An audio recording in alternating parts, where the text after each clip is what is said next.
tema pada hari ini saya akan memberikan tentang divine capacity atau kapasitas. Apa itu kapasitas ilahi? Ya.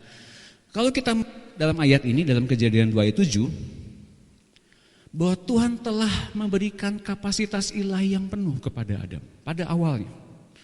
Dan Tuhan Allah membentuk manusia dari debu tanah dan menghembuskan nafas kehidupan ke dalam lubang hidungnya, dan manusia itu menjadi suatu jiwa yang hidup. Dari ILT. Manusia menjadi jiwa yang, kalau dalam TB, makhluk yang hidup. Kalau dalam bahasa Inggris, living being. Saya menyenangi ILT ini karena ini akan membangun kita untuk mengerti untuk apa yang sedang dibangun oleh Tuhan pada siang hari ini. Jiwa yang hidup. Kata jiwa dalam bahasa Ibrani adalah nefesh, yang berarti kalau dalam bahasa Indonesia nafas ya. Makhluk hidup bernafas, mempunyai kesadaran dan hidup. Jadi manusia dihembuskan nafas oleh Tuhan, oleh Roh Tuhan sendiri nih. Hingga manusia itu menjadi jiwa yang hidup, mempunyai nafas sendiri dari Tuhan ya. Dan juga mempunyai kesadaran, awareness, mempunyai kehidupan, dan menjadikan dia menjadi makhluk yang hidup. Nah, perhatikan ini baik-baik teman-teman. Manusia tidak menjadi jiwa yang hidup hanya sebatas debu tanah yang dibangun menjadi patung tanah liat sebetulnya, sampai Tuhan meniupkan kehidupan, yaitu rohnya ke dalam dirinya. Manusia tidak menjadi jiwa yang hidup sampai Tuhan meniupkan kehidupan, yaitu rohnya ke dalam dirinya. Sebagai makhluk fisik, bernyawa, rasional dan ilahi, manusia adalah unik di antara semua makhluk hidup di bumi pada saat itu. Adam makan buah pohon itu. Apakah dia langsung mati? Enggak, hidup. Tapi yang dikatakan mati itu apa? Jiwanya mati. Dia gak bisa milih yang benar lagi. Gak bisa milih dia yang dari Tuhan. Disarankan Tuhan begini, dia gak bisa milih itu. Karena ditaklukkan ke bawah nafsunya, hawa nafsunya dan kedagingannya. Maka disebutkan sebagai manusia daging. Jadi kita tahu nasibnya Adam itu sepertinya masuk ke dalam kebinasaan ya, semuanya. Dan semua manusia yang diturunkan oleh Adam, semuanya tanpa terkecuali. Semua pikiran mereka selalu jahat. Dan Tuhan perlu untuk menggantikan manusia itu dengan dirinya. Jadi manusia. Untuk menebus semua kesia-siaan itu, agar setiap orang yang mau diubahin sama Tuhan ganti kehidupan kembali oleh Tuhan. Maka bisa kita bandingkan di sini bahwa ada manusia daging dan ada manusia yang dilahirkan kembali, diciptakan kembali oleh Yesus Kristus. Yang pertama Adam yang awal, yang kedua adalah Adam yang akhir, yaitu manusia yang menghidupkan. Roh yang menghidupkan.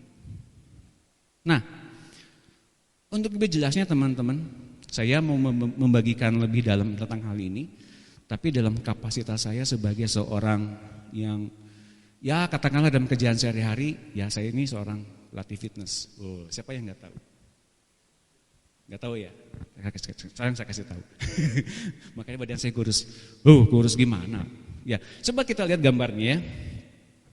Nah, saya mau bagi tentang hal yang ini. Orang yang kemudian dalam olahragaan, mereka membangun nutrisi dengan baik. Ya, mereka membangun nutrisi dengan baik, memakan makanan yang dipilih untuk membuat tubuh mereka menjadi lebih sehat, lebih kuat, lebih bugar, lebih tahan lama, gak gampang penyakitan. Maka kalau kita membangun otot lebih banyak, yang terjadi adalah semakin sedikit ruang lemak di dalam badan dan semakin harapan panjang, harapan yang lebih besar untuk usia lebih panjang terjadi. Asik ya? Otomatis kolesterol makin berkurang, yang buruknya ya. Penyempitan pembuluh darah makin berkurang karena seluruh organ-organ di dalam badan dilatih dengan baik oleh saluran oksigen dan pembuluh darah yang darahnya lancar. Tidak ada penyempitan, tidak ada yang jantung koroner atau apapun itu, semuanya menjadi mulus ketika metabolisme semakin baik. Nah, tubuh sehat, jiwa kita juga sehat. Oh, ternyata tujuan akhirnya bukan cuma tubuh sehat, tapi jiwa juga sehat. Kok bisa begitu ya? Mari kita lihat perbandingannya ya. Mengapa saya ilustrasikan begini, latihan badani terbatas gunanya. Makanya kita mesti punya latihan rohani. Karena kalau kita melakukan latihan badani, ada manfaatnya bagi tubuh dan jiwa. Latihan rohani ada manfaatnya bagi roh dan bagi keseluruhan keberadaan diri kita. Nah, mari kita bandingkan. Yang tadi saya ulangi lagi, di samping kanannya, bahwa latihan dan nutrisi dalam pengulangan kegiatan terus-menerus itu penting. Tapi secara rohani lihat ini, penderitaan dan air hidup di dalam pengulangan masalah terus-menerus dalam diri manusia itu penting. Bukan fokus ke masalahnya, tapi fokus kepada kehidupan apa yang sedang Tuhan tawarkan kepada kita dalam setiap masalah yang kita hadapi. Yang kedua, menguatkan dan memunculkan lapisan otot bentuk kekuatan secara fisik. Secara rohani, menguatkan dan memunculkan manusia rohani bentuk kekuatan secara rohani.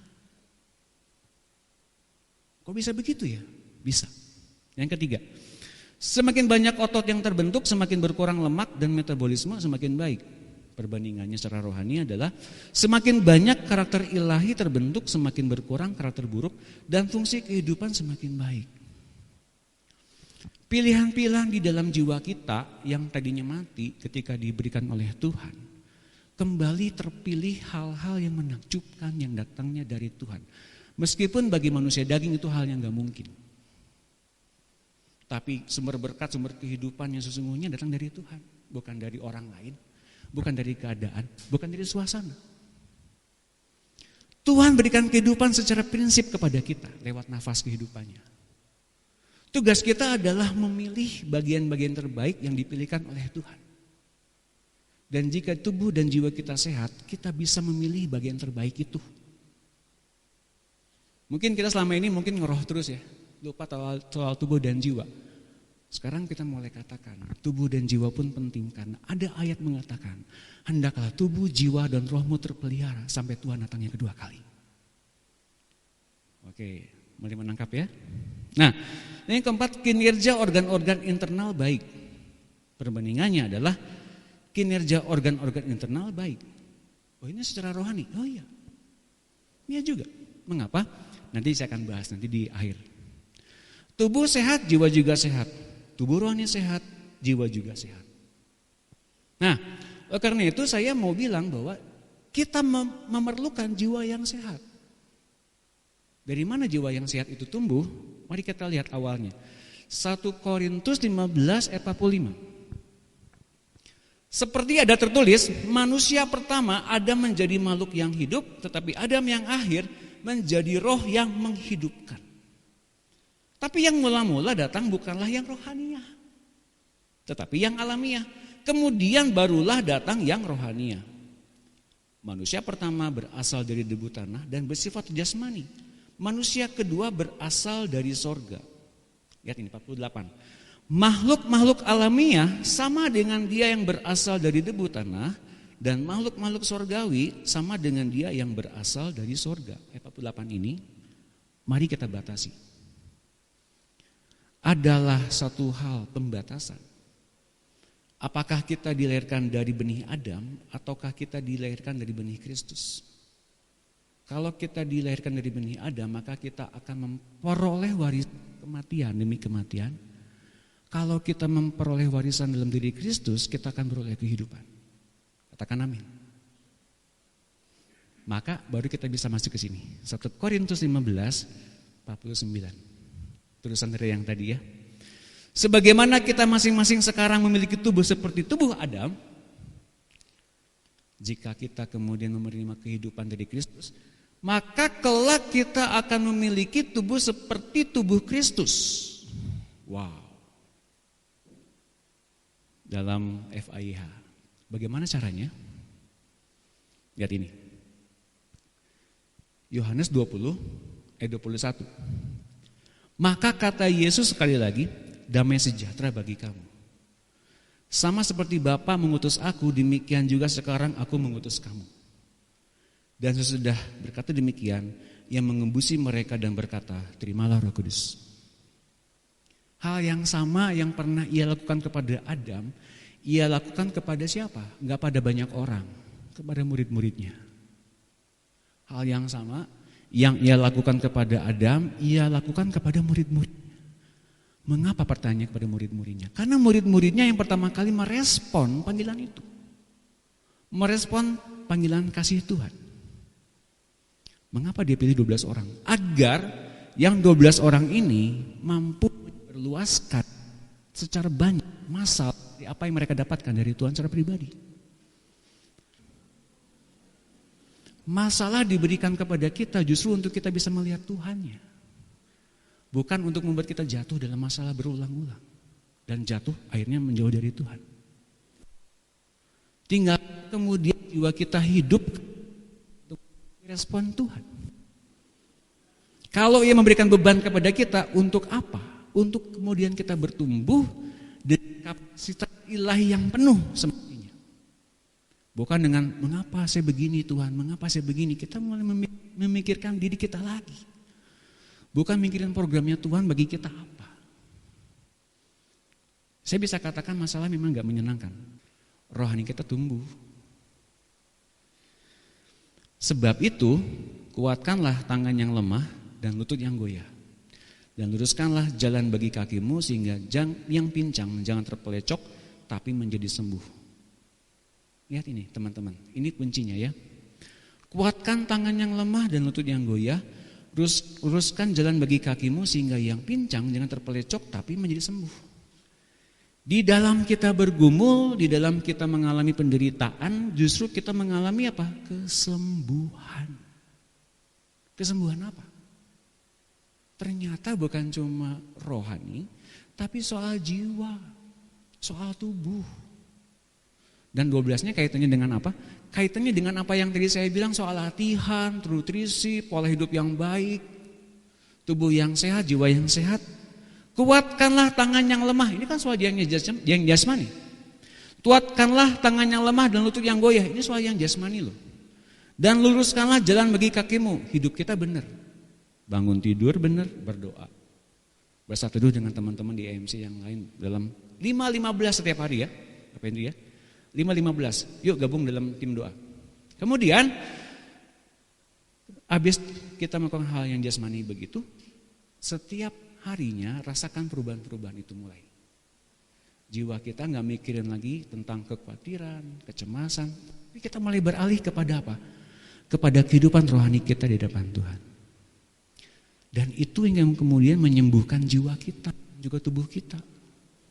Masalah kita dengan semestinya gak langsung selesai, tapi kalau kita mikirin Tuhan dan jalan-jalannya, masalahnya mungkin masih ada. Tapi bukan lagi menjadi penghambat untuk kita bertumbuh. Tapi ini yang sebetulnya. Bandingkan ini. Ini yang tadi kita bahas ya, tubuh sehat, jiwa sehat, demikian pula organ dalam tubuh kita sehat. Jantung, pankreas, insulin, hormon-hormon sehat semua. Kuatkan hati dan tubuh, maka kita bisa berjalan dengan benar dan menjadi manusia ilahi yang sesungguhnya. Manusia ilahi tercipta, tubuh surgawi tercipta karena tubuh, jiwa, dan roh sepakat untuk dihidupkan oleh Tuhan. Sepaket nih, tubuh, jiwa, roh. Bukan cuma ngeroh aja. Tubuh, jiwa pun diperhatikan oleh Tuhan. Nah teman-teman, diberkati oleh materi hari ini.